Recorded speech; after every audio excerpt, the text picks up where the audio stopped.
Welcome to The Explainer.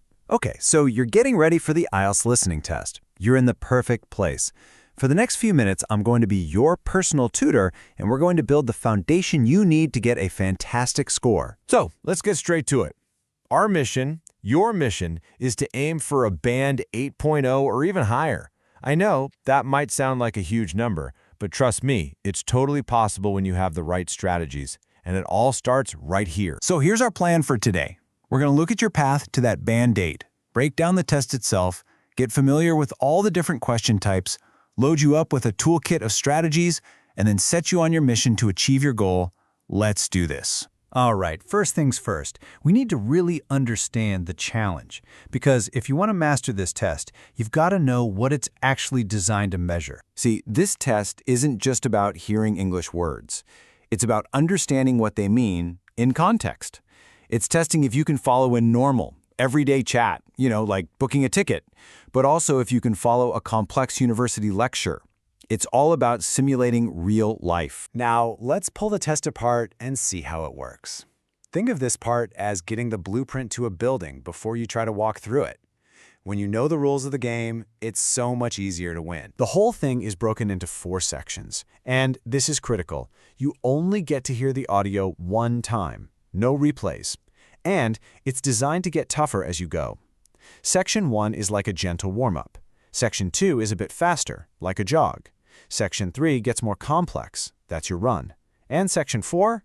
That's an all-out sprint to the finish line. Across those 4 sections, you'll have exactly 40 questions to answer. And here's some good news. Every single question is worth 1 mark. That means an easy question in Section 1 is worth the exact same as a super tough one in Section 4. So every point counts. Now, this is a tip you absolutely have to remember.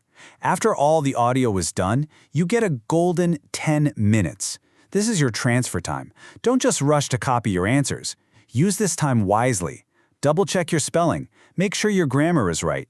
Did you follow the word count? These 10 minutes are your secret weapon to catch mistakes and save marks. Okay, you get the structure now.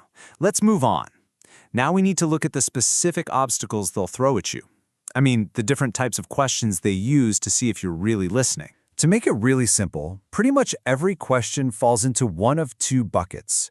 You have completion tasks, which is where you listen and literally fill in a blank with a word or number, and then you have selection tasks, where you just have to choose the right answer from a list. So you either write it or you choose it. That's really it. And here's what those 2 main types look like in practice. For completion, you might be filling in a form, completing notes, or finishing a sentence. For selection, you're probably looking at a classic multiple-choice question, matching items, or labeling a map. The key is to get so familiar with these that nothing feels new or scary on test day. All right, you know the format, you know the questions. Now for the really good stuff. Let's start filling up your strategic toolkit. These are the tricks and tips that make all the difference. These are your 4 killers of success. Number 1, predict. In the little bit of quiet time before the audio starts, look at the question and guess what you're listening for. Is it a name, a date, a place? 2, underline the most important keywords in the question. 3, as you listen, scribble notes in your question booklet. And 4, this one is so important. If you miss an answer, just let it go and move on. Don't let one missed question cause you to miss the next one too. And here it is. This might be the single most important secret to the listening test. They're testing your understanding of ideas, not just your ability to hear specific words. So they use synonyms in paraphrasing all the time. The question might ask about an annual conference, but in the audio, you'll hear someone say the meeting we hold every year. You have to train your brain to listen for the meaning, not just the exact words. Okay, we've covered the theory. Your foundation is solid, and your toolkit is ready.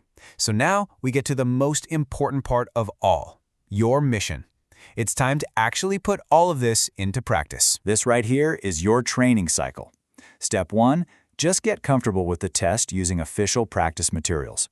Step 2, always predict the answer type before you hit play. Step 3, actively hunt for those paraphrases and synonyms we talked about. And finally, Step 4, after each practice test, analyze your mistakes. Don't just count how many you got wrong. You need to understand why you got them wrong. That's how you get better fast. So your road to Band 8.0 really does start right now. What's the very first, small step you're going to take today? Maybe you'll find a practice test online. Or maybe you'll just take one section and practice predicting the answers. Decide on one thing you'll do today. You've got the blueprint, you've got the tools. Now it's time to start building. You can do this.